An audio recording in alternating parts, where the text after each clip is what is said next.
اعوذ باللہ من الشیطان الرجیم بسم اللہ الرحمن الرحیم رب اشرح لی صدری ویسر لی امری واحلل عقدۃ من لسانی یفقہوا قولی ان اللہ وملائکتہ یصلون علی النبی یا ایھا الذین آمنوا صلوا علیہ وسلموا تسلیما۔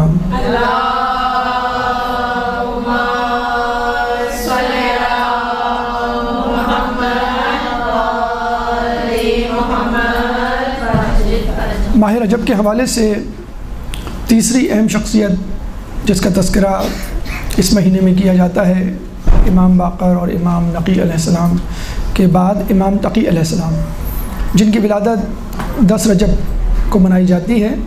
195 ہجری میں ولادت ہوئی اور 220 ہجری میں ان کی شہادت۔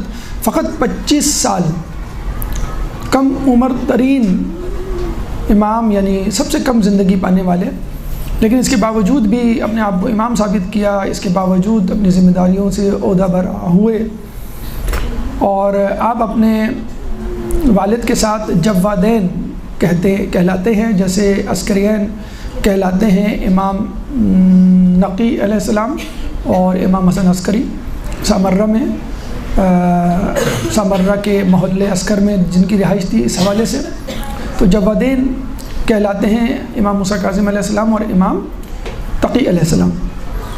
تو امام تقی علیہ السلام کا نام تو خیر محمد تھا، لیکن لقب تقی تھا، لقی جواد تھا۔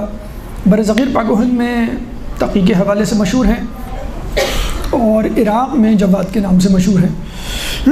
تقی ان کو یوں کہا جاتا تھا کہ تقوی اور خوف الہی میں زندگی گزارتے، گناہوں سے بچتے۔ یوں تو ہمارا ہر امام ہی ایسا ہی تھا، لیکن کچھ خوبیاں کچھ اماموں میں زیادہ ظاہر ہوتی ہیں، جیسے زین العابدین علیہ السلام، کیونکہ عبادت گزار تھے بہت زیادہ۔ تو ایک تو تقی اس وجہ سے کہا جاتا ہے کہ وہ تقوی کے حامل تھے، خدا سے ڈرتے تھے، گناہوں سے دور رہتے تھے۔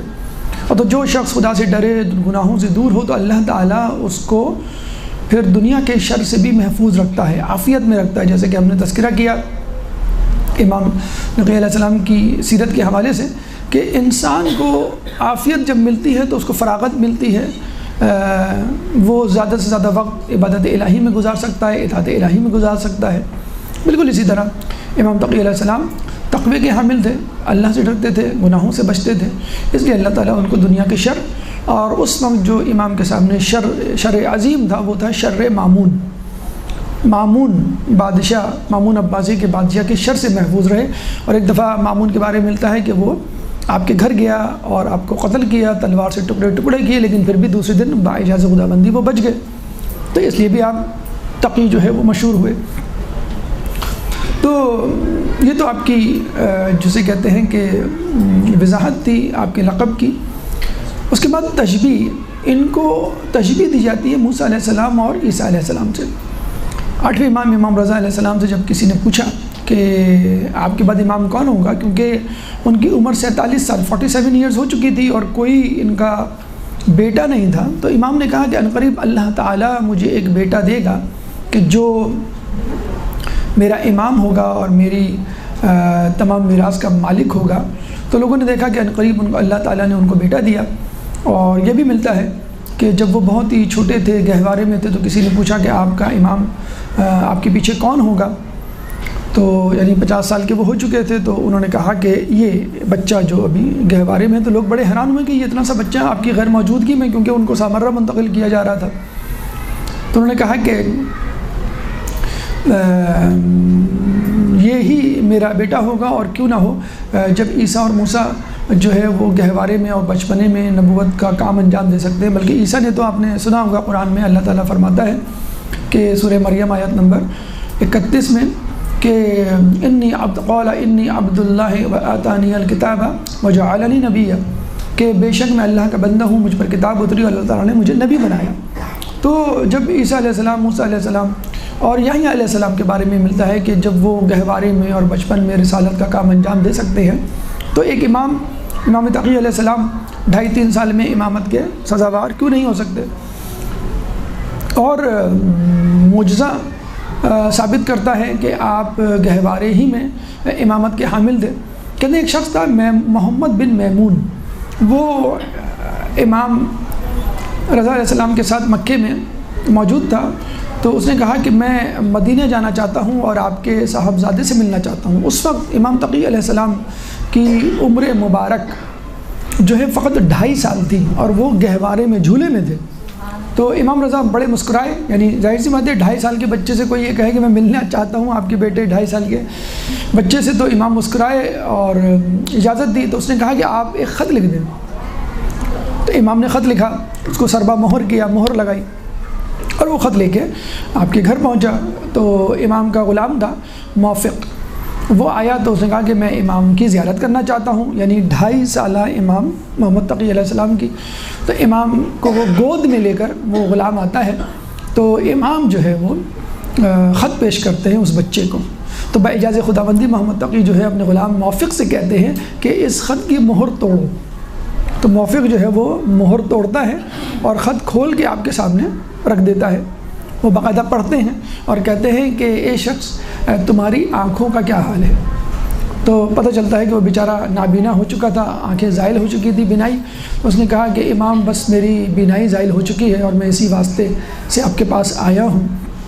تو امام نے جو ابھی اس وقت گہوارے میں تھے، جھولے میں تھے، اپنا ہاتھ اس شخص کی آنکھوں پر پھیرا تو اس کی بینائی جو ہے وہ واپس آ گئی۔ تو آپ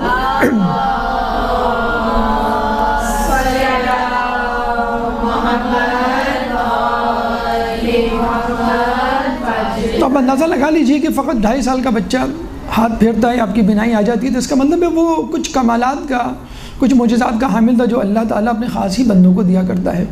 اور یہیں سے ہمیں جو ہے وہ عیسیٰ علیہ السلام کی شباہت سمجھ میں آتی ہے کہ عیسیٰ علیہ السلام جب اپنا ہاتھ پھیرا کرتے تھے تو نابینا افراد بینا ہوا کرتے تھے، یہ ان کا معجزہ تھا۔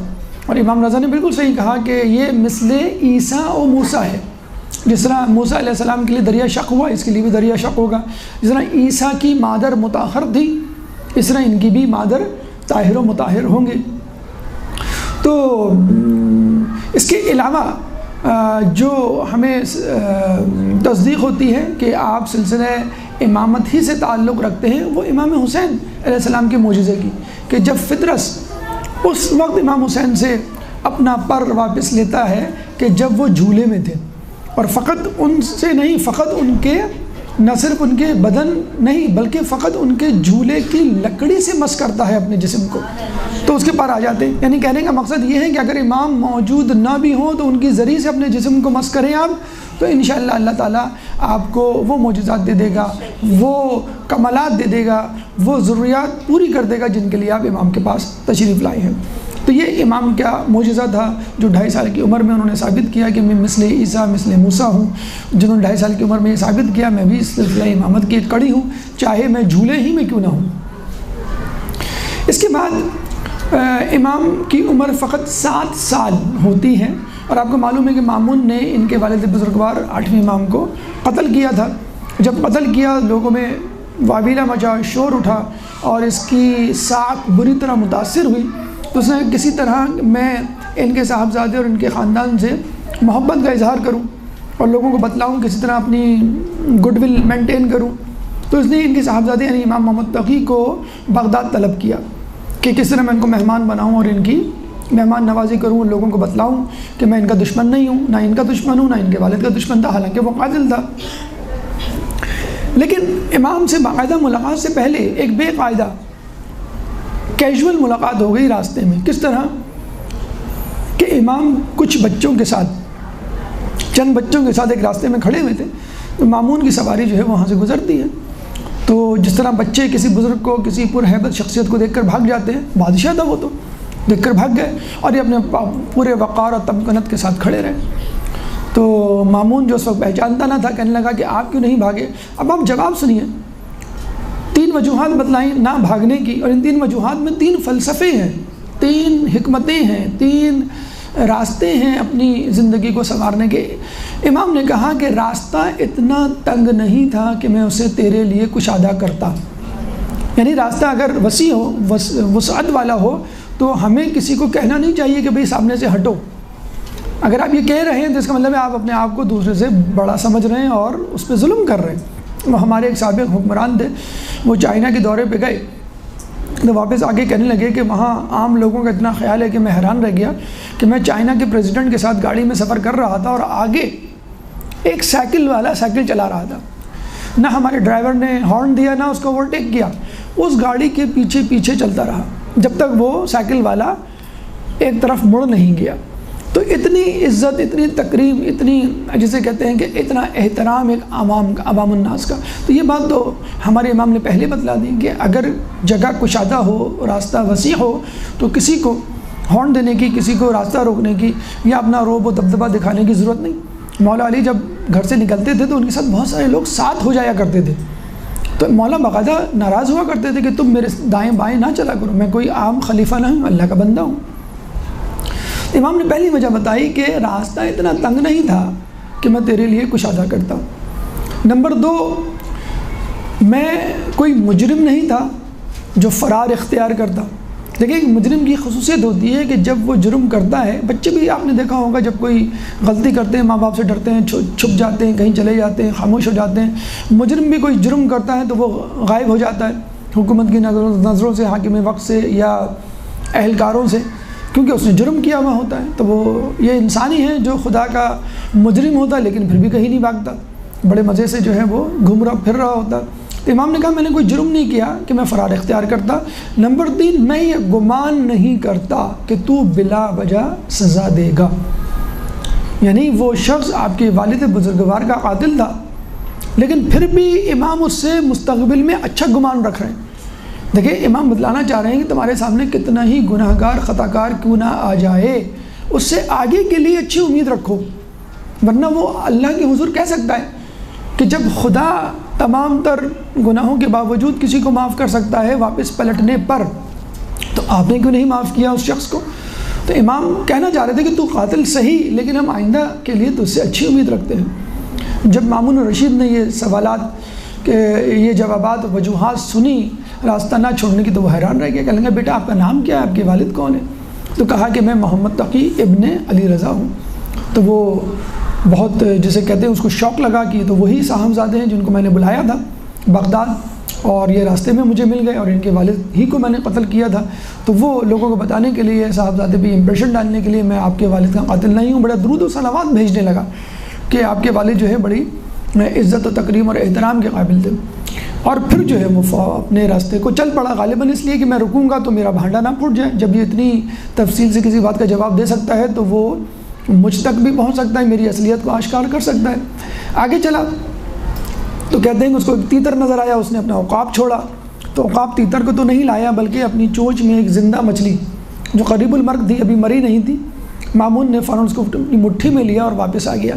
اچھا بادشاہ لوگ جو سواری لیتے ہیں شکار کے لیے تو وہ عموماً 2-4 دن، ہفتے 2 ہفتے کی ہوتی ہے، لیکن غالباً یہی لگتا ہے کہ مامون بیچارہ پریشان تھا، مضطرب تھا کہ وہ صاحبزادے آ گئے ہیں جن کو میں نے اپنے محل کے لیے دعوت دی ہے اور مجھے جو ہے فوراً ان کا استقبال کرنا ہے، ان کو محل میں بلانا ہے اور ان کو عزت و احترام دینا ہے تاکہ میں لوگوں کو بتا سکوں کہ میں بہت اچھے تعلقات رکھتا ہوں، بہت اچھے خیالات رکھتا ہوں اہل بیت کے خاندان کے حوالے سے۔ چنانچہ اس کا غالباً دل نہیں لگا شکار میں، بس وہ ایک ہی شکار پہ، ادھورے شکار پہ اکتفا کر کے واپس ہوتا ہے اور پھر ڈھونڈتا ہے اسی راہ کو اور اسی بچے کو جن سے وہ مل چکا تھا، جس سے تو بچے کے سامنے آ کے کہتا ہے کہ بتاؤ میری مٹھی میں کیا ہے۔ اب امام کا جواب سنیے، امام کہہ سکتے تھے کہ مچھلی ہے، امام نے کہا کہ اللہ نے بہت سے دریا پیدا کیے، اس دریا میں مچھلیاں پیدا کی اور پھر یہ مچھلیاں بادلوں کی صورت میں فضا میں معلق ہوئیں اور پھر بادشاہوں نے اپنے عقاب چھوڑے اور عقاب جو ہے مچھلی کو اپنی چونچ میں دبا کر بادشاہ کے پاس لائے۔ بادشاہ نے اس مچھلی کو اپنی ہتھیلی میں مٹھی میں بند کر کے ہم اہل بیت رسالت کے افراد سے امتحان لینا چاہا۔ یعنی اچھا علماء عالم یہاں پہ بحث کرتے ہیں، امام بتا سکتے تھے کہ بھئی اس میں مچھلی ہے، دیٹس اٹ انف، بھئی آپ زیادہ ٹائم نہ لیں، تو اگر امام بتا دیتے جواب تو صحیح ہو جاتا، وسعت علم کا کیسے اندازہ ہوتا کہ یہ عالم شخص ہے اور اس کا علم علم وہبی ہے۔ وہ کہتے ہیں کہ مقدس اردبیلی نے ایک دفعہ خواب میں موسیٰ علیہ السلام خود رسول اللہ کی زیارت کی، تو موسیٰ علیہ السلام نے کہا یہ کون ہے؟ تو رسول اللہ نے کہا یہ مقدس اردبیلی ہے۔ تو اچھا، موسیٰ علیہ السلام نے کہا کہ میں نے تو سنا ہے کہ آپ کے جو ہے علماء، آپ کی امت کے علماء مثل انبیاء بنی اسرائیل ہیں، کہ تم خود بات کر لو۔ تو موسیٰ علیہ السلام نے کہا کہ آپ کا نام کیا ہے؟ تو مقدس اردبیل نے کہا کہ میرا نام محمد بن فلاں بن فلاں مقدس اردبیلی، میں اردبیل کا رہنے والا ہوں، میرا کام یہ ہے، میں عالم ہوں، اور یہ فلاں فلاں بہت تفصیلی تعارف اپنی مشغولیات کے ساتھ کروایا۔ تو موسیٰ علیہ السلام نے کہا آپ فقط مقدس اردبیلی کہہ دیتے یا احمد کہہ دیتے، میں پہچان جاتا، اتنا طویل خطاب کرنے کی کیا ضرورت تھی، اتنا طویل جواب دینے کی کیا ضرورت تھی؟ تو آپ نے مقدس اردبیلی نے کہا موسیٰ آپ جب کوہ طور پہ گئے تھے اور اللہ تعالیٰ نے پوچھا تھا اے موسیٰ تمہارے سیدھے ہاتھ میں کیا ہے، آپ بھی کہہ دیتے کہ عصا ہے، لکڑی ہے۔ آپ نے کیا کہا تھا؟ آپ نے کہا تھا یہ عصا ہے جس پہ میں تکیہ کر کے سوتا ہوں، جس کو درخت پہ مارتا ہوں تو جھاڑی سے پتے جھاڑتا ہوں اور اپنے مویشیوں کو کھلاتا ہوں اور بہت سارے کام میں اس سے کرتا ہوں۔ تو موسیٰ علیہ السلام زیر لب مسکرائے اور رسول کی طرف دیکھ کر کہا آپ نے بالکل صحیح کہا کہ آپ کی امت کے علماء بنی اسرائیل کے پیغمبروں کی طرح ہے، یعنی جس طرح میں نے تفصیلی جواب دیا انہوں نے بھی تفصیلی جواب دیا۔ تو تفصیلی جواب وسعت علم کو ظاہر کرتا ہے۔ جب مامون نے دیکھا کہ واقعی یہ امام رضا کے بیٹے ہیں اور واقعی اسی امامت کے حامل ہیں، اسی جسے کہتے ہیں آداب کے اور انہی فضائل کے جو ان کے والد بزرگوار رکھا کرتے تھے، تو وہ بہت خوش ہوا، گلے لگایا اور کہا کہ آپ کو میں اپنے گھر لے جانا چاہتا ہوں۔ وہ گھر لے کے گئے اور وہاں جاتے ہی یہ اعلان کر دیا کہ میں اپنی بیٹی کی شادی اس بچے سے کرنا چاہتا ہوں۔ اب لوگ پریشان ہو گئے، ان کو شادی میں غالباً اعتراض نہیں تھا، ان کو اعتراض اس پہ تھا کہ شادی کرنے کی صورت میں خلافت شفٹ ہو سکتی ہے اولاد علی میں۔ چنانچہ سب مامون پہ ٹوٹ پڑے کہ بھئی آپ یہ کیا کر رہے ہیں، خلافت کی لباس خلافت آپ پر بالکل موضوع ہے اور آپ کی اولاد پر، آپ اولاد علی میں اس کو منتقل کرنا چاہتے ہیں جن سے ہماری عداوات ہے، بغض و عناد ہے۔ تو مامون نے عجیب جواب دیا، کہنے لگا کہ بغض و عناد اس لیے کہ ہم نے خلافت علی کو غصب کیا ہمارے بڑوں نے، اور اسی وجہ سے ہمارے درمیان دشمنی ہوئی، تو اس میں کوئی قباحت نہیں، یہ زیادہ سزاوار ہے میرے بعد خلیفہ بننے کے۔ تو لوگوں نے کہا کم از کم آپ اتنا تو کیجئے کہ یہ بچہ جوان ہو جائے، بڑا ہو جائے، تھوڑا سا علم حاصل کر لے، تھوڑا سا ہوشیار دانا چالاک ہو جائے، زیرکی آ جائے اس میں، اور پھر اس کو بنا لیے گا داماد، پھر خلافت دے دیے گا، تاکہ وہ چاہ رہے تھے کہ بات مؤخر ہو جائے، نکاح یا شادی مؤخر ہو جائے اور یہ ان سے اس لڑکے سے ہماری جان چھوڑ جائے۔ تو مامون نے کہا کہ بھائی اگر تم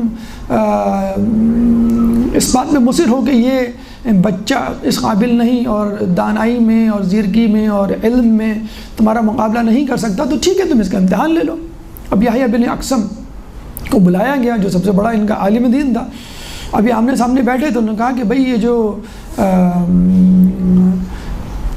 احرام میں شکار کیا جاتا ہے اس کا کیا کفارہ ہے؟ تو امام نے اس کی بہت طویل شقیں بتانا شروع کی کہ جو ہے وہ حل میں تھا یا حرم میں تھا، بچہ تھا کرنے والا شکار، یا بوڑھا تھا پہلی مرتبہ کیا تھا یا بار بار کر چکا ہے دوسری تیسری مرتبہ تھا، پشیمان تھا یا مصر تھا، جسے کہتے ہیں کہ پرندے کا کیا یا جانور کا کیا۔ تو وہ تو پریشان ہو کے اتنی زیادہ شقیں، تو بادشاہ نے کہا میں نہیں کہتا تھا کہ یہ تم سے زیادہ علم رکھتا ہے۔ تو خود پھر کہا کہ امام تقی کو آپ خطبہ نکاح پڑھائیے اور اپنا نکاح میری بیٹی ام الفضل سے کیجیے۔ خطبہ پڑھایا گیا، نکاح کیا گیا، مبارکباد دی گئی، پھر کہا گیا کہ امام سے اب آپ ان سوالات کے جوابات دیں، ان شقوں کے جو آپ نے نکالی ہیں۔ تو امام نے مزید تفصیل کے ساتھ ان تمام شقوں کے جوابات دیے۔ پھر کہا کہ اگر آپ چاہیں تو یحییٰ بن ابن اقسم سے سوالات کر سکتے ہیں۔ تو انہوں نے پھر سوال کیا، اس میں بھی کئی شقیں تھیں۔ وہ کون سی عورت ہے جس کو کسی نے دیکھا تو اس پہ حرام تھی، پھر بعد میں حلال ہو گئی، پھر دوبارہ حلال، پھر حرام، پھر حلال، تو وہ پھر پریشان کہ اتنی زیادہ شقیں، اس کا جواب میں کیسے دوں؟ پھر امام نے مزید تفصیل بتائی۔ بہرحال تمام درباری وزراء اور خواص جو ہے وہ خاموش ہو گئے اور مامون کو اس کی اس حرکت سے باز رکھنے میں کامیاب نہ ہو سکے۔ تو یہ آپ دیکھ لیجئے کہ امام جو ہیں گہوارے میں ہیں اور بینائی واپس لا رہے ہیں، امام 7 سال کے بچے ہیں اور اتنا تفصیلی جواب دے رہے ہیں اور اس قسم کا مناظرہ کر رہے ہیں اس زمانے کے بڑے بڑے علماء سے کہ لوگ جو ہیں وہ پریشان ہیں کہ ہم کس طرح اس کا جواب دیں۔ صرف علمیت ہی نہیں، اپنے معجزات سے لوگوں کو مشکلات کو حل کیا کرتے تھے۔ کہتے ہیں کہ ایک شخص تھا علی بن خالد، وہ سامرہ کے زندان سے گزرا تو پتہ چلا کہ وہاں پہ ایک شخص آیا ہوا ہے جو مدعی نبوت ہے، یعنی دعوی نبوت کر رہا ہے، اس لیے اس کو بادشاہ کے وزیر یعنی معتصم کے وزیر محمد بن عبد الملک زیات نے قید کر دیا ہے۔ اب اس شخص کو شوق ہوا کہ میں ایسے شخص سے ملوں جس نے دعوی نبوت کیا ہے، چنانچہ وہ زندان میں گیا، زندان کے جو داروغہ تھے ان سے ذرا دوستی وغیرہ کی اور کہا کہ میں اس سے ملنا چاہتا ہوں، ملنے دیا گیا۔ جب تفصیل پوچھی تو معاملہ کچھ اور تھا۔ کیا تھا معاملہ؟ کہ اس شخص نے کہا کہ میں شامی ہوں، شام کا رہنے والا ہوں، اور اس جگہ جہاں پہ سر امام حسین رکھا گیا تھا، راس الحسین، وہاں پہ میں عبادت کیا کرتا تھا۔ اچھا، آپ کو معلوم ہے کہ جو مقدس مقامات ہوتے ہیں، چاہے وہ قبر مبارک کی صورت میں ہوں یا کسی بھی واقعے کے حوالے سے، ایک اپنی کرامات رکھتے ہیں۔ کہ میں پابندی سے روزانہ عبادت کیا کرتا تھا، شب و روز مصروف رہا کرتا تھا کہ ایک دفعہ رات میں ایک بزرگ آئے، انہوں نے کہا کھڑے ہو جاؤ، میں کھڑا ہو گیا۔ انہوں نے کہا میرے ساتھ چلو، میں ساتھ چلنے لگا۔ ابھی ہم 2 قدم ہی چلے تھے، ایک مسجد آگے ان بزرگ نے مجھ سے پوچھا یہ کون سی مسجد ہے؟ میں نے کہا یہ مسجد کوفہ ہے۔ پھر انہوں نے نماز پڑھی، میں نے بھی نماز پڑھی۔ پھر مجھے لے کے چلے، 2 قدم ہی چلے تھے کہ ایک اور مسجد آ گئی۔ انہوں نے پوچھا یہ کون سی مسجد ہے؟ میں نے کہا یہ مسجد نبوی ہے۔ انہوں نے نماز پڑھی، میں نے بھی نماز پڑھی۔ پھر کھڑے ہوئے، 2 قدم ہی چلے کہ بیت اللہ مکہ مکرمہ آ گیا، طواف کیا، نماز پڑھی، میں نے بھی طواف کیا، نماز پڑھی۔ اور اس کے بعد وہ مجھے لے کر دوبارہ چشم زدن میں شام میں اسی مقام پر واپس آ گئے جہاں میں عبادت کیا کرتا تھا۔ پھر ایک دم سے غائب ہو گئے، مجھے کچھ پوچھنے کا موقع ہی نہیں ملا۔ دوسرے سال اسی دن اسی گھڑی دوبارہ وہ بزرگ آئے اور مجھ سے کہا کھڑے ہو جاؤ، میں کھڑا ہو گیا۔ پھر وہی تمام رودات کہ مسجد کوفہ، پھر مدینے، پھر مکہ، پھر دوبارہ شام چشم زدن میں۔ میں نے یہ واقعہ اپنے ایک دوست کو سنایا، اس دوست نے یہ واقعہ معتصم کے وزیر محمد بن عبد الملک زیات کو سنایا۔ جب اس کے کان میں یہ خبر پڑی تو وہ سمجھ گیا کہ یہ کوئی خاص آدمی ہے، امام محمد تقی کا۔ تو بلایا گیا اور بلا کے مجھے کسی طرح زندان میں ڈال دیا گیا اور لوگوں میں مشہور کر دیا گیا کہ بھئی یہ تو دعوی نبوت کر رہا ہے، حالانکہ ایسا کچھ نہیں۔ تو علی بن خالد کہتا ہے کہ میں نے اس شخص سے کہا کہ اگر تم کہو تو میں خط میں یہ تمام تر تفصیل لکھتا ہوں اور سفارش کرتا ہوں کہ تمہیں آزاد کر دیا جائے۔ تو اس شخص نے کہا ٹھیک ہے لکھ دو، شاید مجھے وہ آزاد کر دے، اس کے دل میں رحم آ جائے۔ تو علی بن خالد نے خط لکھا عبد الملک بن زیاد جو کہ وزیر تھا معتصم کا۔ جب خط اس تک پہنچا تو اس نے اس کا جواب لکھا۔ جواب کیا لکھا؟ اسی خط کے پیچھے کیا جواب لکھا کہ جو دعوی نبوت کر رہا ہے اس کو کہو کہ جس شخص نے چشم زدن میں تم کو مدینہ، مکہ اور کوفے کی سیر کروائی وہی تم کو آ کے چھڑا کے لے جائے۔ اوہو! اب جب اس نے یہ لکھا تو وہ بیچارہ بہت پریشان ہوا کہ میں نے تو اس لیے لکھا تھا کہ شاید یہ دل میں رحم آ جاؤ، یہ زندان سے رہا کر دے۔ جب بات بھی اس نے بڑی چیلنجنگ گفتگو اور انداز میں کی تھی، اب یہ وہ خط لے کے جاتا ہے اسی شخص کے پاس زندان میں کہ اس کو بتلائے کہ بھئی یہ ہوا ہے لیکن تم ہمت رکھو، تسلی میں دوں گا، تشفی دوں گا، انشاءاللہ اللہ تعالیٰ اس کے ساتھ خیر کرے گا۔ تو کہتے ہیں کہ جب وہ شخص گیا وہاں پر دوسرے دن تو پتہ چلا کہ ایک عجیب بھگدڑ مچی ہوئی ہے۔ بادشاہ کے سپاہی زندان کے داروغہ کبھی ادھر گھوم رہے ہیں، کبھی ادھر دائیں بائیں، پورے زندان میں ایک ہلچل مچی ہوئی ہے۔ تو اسے پوچھا کیا معاملہ ہے؟ تو لوگوں نے بتایا جو دعوی نبوت کرنے والا شخص تھا وہ فرار ہو گیا۔ تو فوراً علی بن خالد کے ذہن میں آیا کہ اس کو ضرور بالضرور اس کے امام محمد تقی نکال کر لے گئے۔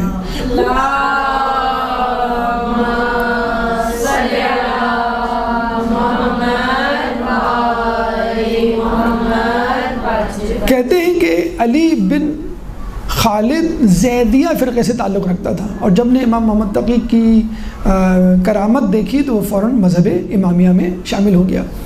تو ہمارے امام جو ہے بچپن میں بینائی واپس کر سکتے ہیں، ہمارے امام جو ہے وہ اعجاز خداوندی طی العرض کر کے لوگوں کو اسیری سے جو ہے وہ نجات دلا سکتے ہیں۔ اس کے بعد امام کے بہت سارے واقعات ہیں۔ مثلا ایک واقعہ ہمیں ملتا ہے حرز جواد کے حوالے سے۔ ایک دفعہ اچھا آپ یہ دیکھیے اس واقعے میں جو بھی آنے والا ہے کہ اکثر لوگ اہل بیت اور آئمہ کے حوالے سے یہ سوال اٹھاتے ہیں کہ بھئی آپ کہتے ہیں کہ فلاں بادشاہ، فلاں بزرگ، فلاں خلیفہ، فلاں حکمران امام کے دشمن تھے، ارے انہوں نے تو آپ کے اماموں نے تو ان کے ساتھ اتنا اچھا سلوک کیا، وہ کیسے دشمن ہو سکتے ہیں؟ تو ہم یہی کہیں گے کہ ہمارے امام اہل بیت اخلاق کے اس درجے پہ تھے کہ ان کے نزدیک دشمن اور دوست برابر تھے۔ یعنی اگر دشمن بھی کچھ کمک کچھ مدد مانگنے آئے تو وہ دے دیتے تھے۔ حسین بن نمیر شہزادہ علی اکبر کا قاتل، مروان بن حکم خود امام حسین کو قتل کا اشارہ دینے والا سب سے پہلا شخص، یہ دونوں افراد واقع ہرہ میں امام حسین کے پاس آتے ہیں، امام زین العابدین علیہ السلام کے پاس آتے ہیں اور کمک طلب کرتے ہیں، اناج طلب کرتے ہیں، پناہ طلب کرتے ہیں، اور امام ان کو پناہ دیتے ہیں، اناج دیتے ہیں بغیر کسی قیمت کے، درم و دینار کے۔ تو حسین بن نمیر کہتا ہے کہ آپ نے مجھے پہچانا نہیں، مروان بن حکم کہتے ہیں کہ آپ نے مجھے پہچانا نہیں، تو امام نے کہا ہم کیوں نہیں پہچانا، تم مروان ہو، تم حسین بن نمیر ہو۔ تو یہی لوگ کہتے ہیں امام آپ واقعی حکومت کے قابل ہیں، خلافت کے حقدار ہیں، اگر آپ کہیں تو ہم حکومت کے خلاف خروج کریں اور آپ کو یہ خلافت دلوائیں، تو امام نے اس کا انکار کر دیا۔ حالانکہ یہی مروان بعد میں یزید کے بعد حاکم بنتا ہے، پھر اس کے بیٹے حاکم بنتے ہیں، لیکن کسی نے بھی امام کو منصب تو بہت دور کی بات ظلم سے چھڑوانے کے لیے بھی کوئی کوشش نہیں کی، بلکہ الٹا ظلم ہی کیا۔ تو اب آپ دیکھیے امام کے والد کا قاتل مامون، امام کو پریشان کرنے والا مامون، اقدام قتل کرنے والا مامون، لیکن اس کا رویہ کیا ہے امام کا؟ کہتے ہیں کہ مامون کی بیٹی، جیسے ابھی آپ نے سنا ام الفضل، اس کا رشتہ کر دیا تھا، تو ام الفضل خود یہ واقعہ سناتی ہے، اور یہ روایت ہے حکیمہ خاتون جو امام محمد تقی علیہ السلام کی صاحبزادی تھی۔ تو حکیمہ خاتون کہتی ہیں کہ میں ایک دفعہ ام الفضل کے ساتھ بیٹھی ہوئی تھی، اور ام الفضل امام کی فضیلت اور امام کی کرامات کے واقعات سنا رہی تھی، تو کہنے لگی کہ ایک دفعہ ایک لڑکی میرے گھر آئی اور کہنے لگی کہ میں عمار یاسر کے خاندان سے ہوں، یعنی سمانہ مغربیہ، جو صوم الدہر تھی، پورے سال روزے رکھا کرتی تھی، اور اللہ تعالیٰ تقوی کو دیکھتا ہے، حسب نسب کو نہیں دیکھتا۔ جب بھی ایک مغرب کی خاتون کو امام کی زوجہ بنایا، اور پھر امام کی والدہ بھی بنایا، امام نقی علیہ السلام کی۔ تو ام الفضل ویسے ہی پریشان تھی کہ میں اپنے بابا کے، والد کے، مامون کے محل کو، عشرت و عیش کو چھوڑ کے مدینے میں ایک چھوٹے سے گھر میں آ گئی، اور پھر جو ہے جب اس نے دیکھا کہ میری سوکن، یعنی میری جو ہے وہ مد مقابل موجود، وہ آئی میرے سامنے اور کہا کہ میں اپنے آپ کے شوہر کی زوجہ ہوں، ہمارے یاسر کے خاندان سے ہوں۔ تو ام الفضل کہتی مجھے غصہ تو بہت آیا، لیکن اپنے غصے کو کنٹرول کیا، میں نے اس کو تحفے تحائف دیے، رخصت کیا، فوراً ہی اپنے باپ کے پاس چل پڑی، اپنے باپ مامون کو آ کے، ویسے تو شکوے شکایت کرتی ہی رہی تھی کہ یہاں پہ یہ چیز نہیں ہے، یہاں پہ جیسے ایک شہر میں رہنے والے شخص کو دیہات میں بھیج دیا جائے تو وہی صورتحال تھی۔ وہ بڑا خوبصورت کسی نے جملہ کہا ہے کہ امام کے لیے مامون کے دربار میں عیش و عشرت تو تھی، لیکن شریعت نہ تھی، تو امام جو ہے وہ عشرت کدے کو چھوڑ کے شریعت کدے میں آ گئے۔ تو اب یہ ام الفضل گئی اور مامون سے اپنی جو ہے وہ پوری رداد بیان کی۔ جب مامون نے تو ایک جسے کہتے ہیں پولیٹیکل ویٹ لاک جو ہے ارینج کیا تھا کہ کس طرح شادی کر کے میں ان کی گڈ بک میں آ جاؤں اور لوگوں کو بتا سکوں کہ we are on the same page. تو جب یہ گئی تو اتفاق سے مامون جو ہے وہ نشے کی حالت میں تھا، اور نشے کی حالت میں آپ کو معلوم ہے جو اندر کا بغض اور کینہ، حسد اور سچ ہوتا ہے وہ تشتزبام ہو جاتا ہے، زبان پر آ جاتا ہے۔ تو اس نے کہا اچھا تمہیں یہ شخص پریشان کر رہا ہے اور اس نے دوسری شادی بھی کر لی ہے اور تم کو وہ سہولیات بھی نہیں دے رہا، تو ٹھیک ہے آج ہی میں اس کا کام تمام کر دیتا ہوں۔ اپنے غلام یاسر کو لیتا ہے، تلوار لیتا ہے، گھوڑے پہ سوار ہوتا ہے اور امام کے گھر کی طرف روانہ ہو جاتا ہے۔ اندر جاتا ہے، اچھا پیچھے پیچھے ام الفضل بھی وہ پریشان کہ یہ کیا کرنے جا رہے ہیں، میں نے شکایت کی تھی، اس کا مطلب یہ تو نہیں کہ اتنا بڑا اقدام کرے۔ اب وہ روک بھی نہیں پا رہی، غلام کے ساتھ اندر داخل ہوتا ہے، امام کو دیکھتا ہے، امام پر ٹوٹ پڑتا ہے، حملہ کرتا ہے اور اپنی تلوار سے امام کے خدا نخواستہ ٹکڑے ٹکڑے کر دیتا ہے۔ اب پھر واپس آتا ہے، اب یہ چیختی چلاتی رہ جاتی ہے، اپنے منہ پہ تماچے مارتی ہے، گھر واپس آتی ہے، رات بھر اس کو نیند نہیں آتی، صبح اٹھتی ہے چاشت کے وقت، دن کے وقت اپنے باپ سے کہتی ہے کہ آپ نے کیا کام کر دیا، میں نے تو فقط شکایت کی تھی، آپ نے اتنا بڑا اقدام کر دیا۔ اب مامون جو ہے وہ ہوش میں جب آتا ہے، نشہ جب دور ہوتا ہے تو کہتا ہے اچھا میں نے کیا کیا، کہنے لگا آپ نے امام کو قتل کر دیا، ٹکڑے ٹکڑے کر دیا، اور اس غلام کے ساتھ آپ گئے تھے۔ غلام کو بلاتا ہے، کہنے میں نے ایسا کیا، تو غلام کہتا ہے مجھے یہ تو یاد ہے کہ سواری پہ بیٹھے تھے، مجھے یہ بھی یاد ہے، تلوار آپ کے ساتھ تھی، مجھے یہ بھی یاد ہے، ہم دونوں ان کے گھر میں داخل ہوئے، اس کے بعد مجھے یاد نہیں۔ یعنی وہ بھی اپنی گلو خلاصی کرنا چاہ رہا تھا، اگر میں نے کہہ دیا کہ ہاں آپ نے قتل کیا تو مامون کہے گا اچھا تم اس کے گواہ ہو تو میں تمہیں پہلے قتل کر دوں، جو گواہ ہوگا وہی نہیں رہے گا تو قتل ثابت نہیں ہوگا۔ تو اس نے کہا کہ میری بیٹی کیا کہہ رہی ہے کہ میں نے ایسا ایسا کیا ہے، جاؤ ابھی فوراً امام کے گھر جا کے خبر لو کہ ایسا ہوا تو نہیں ہے۔ اب یہ یاسر جاتا ہے امام کے گھر، تو پتہ چلا ہے امام بڑے جسے کہتے ہیں کہ راحت میں بیٹھے ہوئے اور نماز کے لیے وضو اور مسواک کر رہے ہیں۔ وہ بڑا حیران ہوتا ہے، امام کو دیکھ کے کہتا ہے مزید تصدیق چاہتا ہے۔ امام کہتا ہے کہ آپ اپنا پیراہن مجھ کو دے دیں، یعنی لباس، میں چاہتا ہوں اس کو پہن کے نماز پڑھوں، تبرک کے طور پہ میں اس کو اپنے ساتھ رکھنا چاہتا ہوں۔ امام اپنا پیراہن اتار کے دیتے ہیں تو وہ دیکھتا ہے آپ کا بدن ہاتھی کے دانت کی طرح سفید چمک رہا ہوتا ہے، اور اس پہ زخم اور جسے کہتے ہیں کہ کسی بھی چوٹ کی کوئی نشان نہیں۔ اب یہ واپس آتا ہے، مامون کو کہتا ہے کہ بھائی بہت بڑی خوشخبری آپ کے لیے، ان کے جسم پہ تو کسی زخم کا نشان نہیں ہے، کوئی چوٹ نہیں ہے، اور یہ ان کا پیرہن آپ کے لیے لایا ہوں۔ تو وہ بڑا خوش ہوتا ہے کہ بھائی چلو بہت بڑی مصیبت تھی جو میرے ہاتھ سے چھٹ گئی، میرے گلے سے اتر گئی۔ تو ایسا کرو، جاؤ امام کو دوبارہ امام کے گھر جاؤ اور ان کو ہو کہ میں آپ سے بات کرنا چاہتا ہوں اور آپ کی دعوت ہے۔ اب یہ جاتا ہے تو امام سے گفت و شنید کرتا ہے اور امام کو کہتا ہے کہ خدا را آپ وہ تمام باتوں کا تذکرہ مت کیجیے گا جو آپ کے ساتھ ہوئی، یعنی اب اس کو بھی پتہ تھا، اور اس وقت جو ہے میرا بادشاہ جو ہے مامون جو ہے وہ مستی میں تھا، مست تھا، اب اس سے توبہ کر لی ہے، قسم کھا لی ہے کہ میں کوئی نشے والی چیز نہیں پیوں گا، تو آپ جا کے اس طرح پیش آئیے گا جیسے آپ کے ساتھ کچھ ہوا ہی نہیں۔ تو امام نے کہا ہوا تو ہے، یعنی جو کچھ معاملہ میرے درمیان ہوا ہے، لیکن مجھے اللہ نے بچا لیا ہے، اور ایک ایسی چیز ہے میرے پاس جو مانے ہوئی میرے اور ارادہ مامون کے، یعنی جو وہ قتل کرنا چاہتا میں قتل نہیں ہوا۔ اب مامون نے اس کو 10,000 دینار اور ایک گھوڑا دے کر رخصت کیا۔ امام واپس آئے، یہ امام سے بغلگیر ہوا، تمام لوگ رخصت ہوئے، اور امام سے کہا کہ میں معذرت چاہتا ہوں اگر میری ذات سے کوئی عمل سے، قول و فعل سے آپ کو کوئی نقصان پہنچا ہو، تکلیف ہوئی ہو۔ تو امام نے کہا کہ تم فکر نہ کرو، تم نے اقدام قتل کرنا چاہا، لیکن ہمارے اور تمہارے دل میں ایک چیز آ گئی معنی جس کی وجہ سے میں بچ گیا، اور میں چاہتا ہوں کہ تم رات میں نہ نکلا کرو، اور کبھی تمہیں نکلنا پڑے تو تم اپنے ساتھ وہ چیز لے لو جس چیز نے مجھے بچایا ہے۔ امام نے کہا وہ کیا چیز ہے؟ تو امام نے کہا کہ تم اپنے غلام کو بھیج دینا، وہ تعویذ میں تمہیں لکھ کے دے دوں گا۔ امام کے پاس ان کا غلام جاتا ہے، مامون کا یاسر۔ امام جو ہے وہ اپنے ہاتھ سے وہ تعویذ لکھتے ہیں اور کہتے ہیں کہ مامون کو کہنا ہے کسی چاندی کی نلکی میں اس کو بند کر لے اور اپنے دائیں بازو پہ باندھے، 4 رکعت نماز پڑھے، وضو کرے، 4 رکعت نماز پڑھے اور کچھ دعائیں، اذکار اور سورہ بتائے یہ پڑھے، اور پھر اس کو کہے کہ تم جہاں جانا چاہو، جن لوگوں میں بڑے سے بڑے طاقتور دشمن کے درمیان کوئی تمہیں تکلیف اور نقصان نہیں پہنچائے گا، حتیٰ کہ تم روم اور ترکوں پہ بھی حملہ کرو گے تم بحفظ حفاظت آ جاؤ گے۔ تو کہتے ہیں کہ ہر مامون نے اس پر عمل کیا اور ترکوں اور روم کے لوگوں پر بھی فتح پائی۔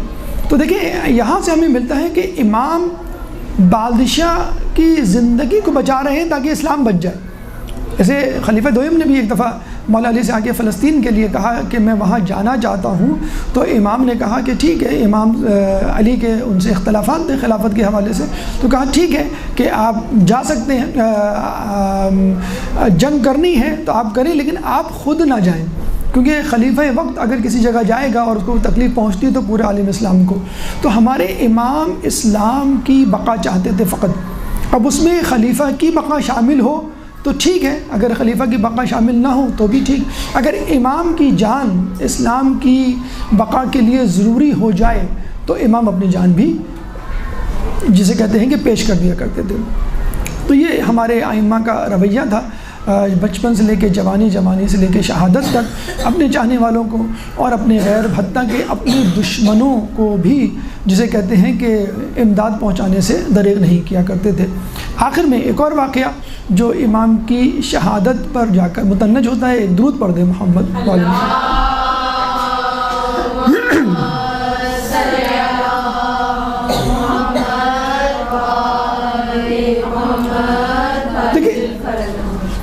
دیکھیں مومنین کے لیے کہا جاتا ہے کہ مومنین سے حسد کرنے والے ضرور پیدا ہوتے ہیں، نہیں جب اس کی قابلیتیں اور خوبیاں اور خصوصیات لوگوں میں اجاگر ہوتی ہیں اور دوسروں کی حیثیت، مقام و مرتبہ کم ہوتا ہے تو وہ پریشان ہو جاتے ہیں، اور یہ تو امام تھے، اور آپ نے دیکھا 7 سال کا بچہ یحییٰ ابن اقسم اور دیگر علماء کو نیچے دکھا دیتا ہے، تو ان کی دل میں حسد کی آگ بھڑک اٹھتی ہے.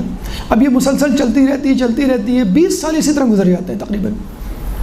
تو وہ پریشان ہو جاتے ہیں کہ اب تو ہماری کوئی حیثیت ہی نہیں رہی. ہم جو بھی حکم دیں، ہم جو بھی فتویٰ صادر کریں، ہم جو بھی مشورہ دیں، مامون یا بادشاہ جو ہے معتصم وہ بلا لیتا ہے امام کو اور ان سے مشورہ لے کے ان پہ عمل کرتا ہے. تو اسی طرح کا ایک واقعہ پیش آیا جس کے بعد یحییٰ ابن اقسم، ابن ابی داود اور دیگر وزراء کا صبر کا پیمانہ لبریز ہو گیا کہ بس اب ہم امام کو برداشت نہیں کر سکتے. وہ کیا تھا واقعہ کہ ایک دفعہ ایک شخص آیا جس نے چوری کی تھی اور اس کو سزا دینی تھی، اور چوری کی سزا جو ہے وہ ہاتھ کاٹنا ہوتی ہے. تو مامون بادشاہ وقت نے پوچھا کہ بھئی ان کو کیا سزا دی جائے؟ تو کہا گیا کہ بھئی ان کا ہاتھ کاٹا جائے. بھئی کہاں سے کاٹا جائے؟ تو ابن ابی داؤد نے کہا جو وزیر تھا کہ ان کا اس کا ہاتھ جو ہے وہ ہتھیلی سے کاٹا جائے، کیونکہ سورہ مائدہ آیت نمبر 6 میں اللہ تعالیٰ فرماتا ہے فَامْسَحُوا بِأَيْدِيكُمْ بِوَجُوهِكُمْ وَأَيْدِيكُمْ کہ مسح کرو چہرے کا اور ہاتھوں کا. اور مسح جو ہے ہم ہاتھ کی کلائی سے شروع کرتے ہیں مسح. تو چنانچہ ہاتھ کا اطلاق ہتھیلی تک ہوتا ہے، یعنی کلائی تک ہوتا ہے، تو کلائی سے کاٹے جائیں.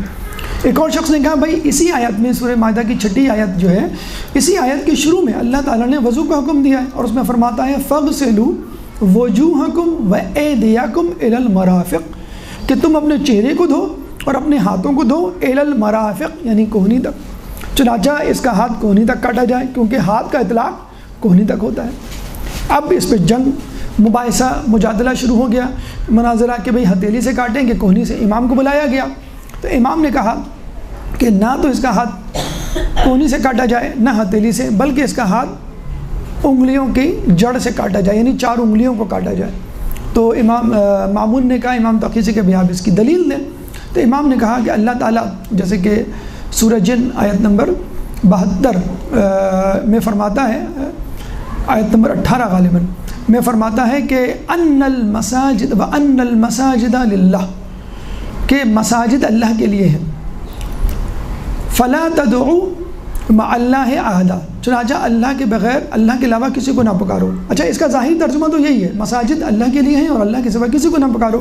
لیکن جو دوسرے معنی نکلتے ہیں وہ یہ کہ مساجد یعنی سجدہ کرنے کی جگہیں، سجدہ کرنے کے اعضاء جو 7 ہیں، پیشانی، 2 ہتھیلیاں، 2 گھٹنے اور 2 پاؤں کے انگوٹھے. تو اعضاء سجدہ اللہ کے لیے فلا تدعو مع اللہ احدا کہ ان میں سے کسی ایک کے بغیر بھی اللہ کو نہ پکارو، یعنی سجدہ نہ کرو. چنانچہ 7 کے 7 اعضاء ہوں گے تو سجدہ ہوگا، اگر ایک اعضاء ختم ہو جاتا ہے تو سجدہ ختم ہو جائے گا. چنانچہ یہ 7 اعضاء اللہ کے لیے، ان میں سے کسی کو آپ ہاتھ نہیں لگا سکتے. اگر آپ کو سزا دینی ہے تو انگلیوں سے سزا دیں. اب ان کے لیے بھی قرآن سے دلیل دی اور امام نے بھی قرآن سے دلیل پیش کی اور یہ زیادہ وزنی دلیل تھی. تو خلیفہ وقت نے امام کی دلیل کو قبول کر لیا، لیکن حاسدین جو ہے اپنی بے عزتی کو برداشت نہیں کر پائے. پھر یہی ابن ابی داؤد جو ہے معتصم کے پاس جاتا ہے اور کہتا ہے کہ آپ نے ہماری حیثیت اور مقام و مرتبہ کو بالکل ختم کر دیا ہے، اور اب تو یہ وقت آ گیا ہے کہ لوگ یہ کہہ رہے ہیں کہ امام تو وزیر تو بہت دور کی بات، پہلے تو کہا کرتے تھے کہ امام کو وزیر ہونا چاہیے، اب کہتے ہیں کہ امام کو تو خلیفہ وقت ہونا چاہیے. تو ہماری حیثیت تو ختم ہو گئی ہے، اب عنقریب آپ کی حیثیت بھی ختم ہونے والی ہے، اور وہ وقت دور نہیں کہ جب لوگ آپ کے خلاف بغاوت کر دیں.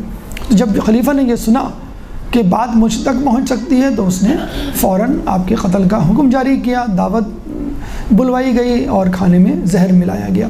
تو یہ امام نقی علیہ السلام کی سیرت کے اعتبار سے کچھ واقعات آپ کے سامنے پیش خدمت ہے. اللہ تعالیٰ سے دعا ہے کہ ہمیں امام کی سیرت پر چلنے کی توفیق عطا فرما. اللہ تعالیٰ سے دعا ہے کہ اہل بیت کی تعلیمات پر عمل کرنے کی توفیق عطا فرما. قیامت میں ان کی شفاعت سے بہرہ مند فرما. جو پریشان ہیں ان کی پریشانی کو دور فرما. جو بے روزگار ہیں ان کو رزق حلال عطا فرما. جو زندان میں ہیں ان کو رہائی عطا فرما. جو گمشدہ ہیں ان کو ان کے پیاروں سے ملا. مسلمان دنیا میں جہاں جہاں ظلم و ستم کا رجانہ بنے ہوئے ہیں، خصوصاً یمن، فلسطین، کشمیر اور شام کے مسلمانوں سے ظلم و ستم کو دور فرما. امام کے ظہور میں تعجیل فرما. ہمیں ان کے انصار و اعوان میں شامل فرما. ربنا تقبل منا انک انت السمیع العلیم وتب علینا انک انت التواب الرحیم برحمتک یا ارحم الراحمین.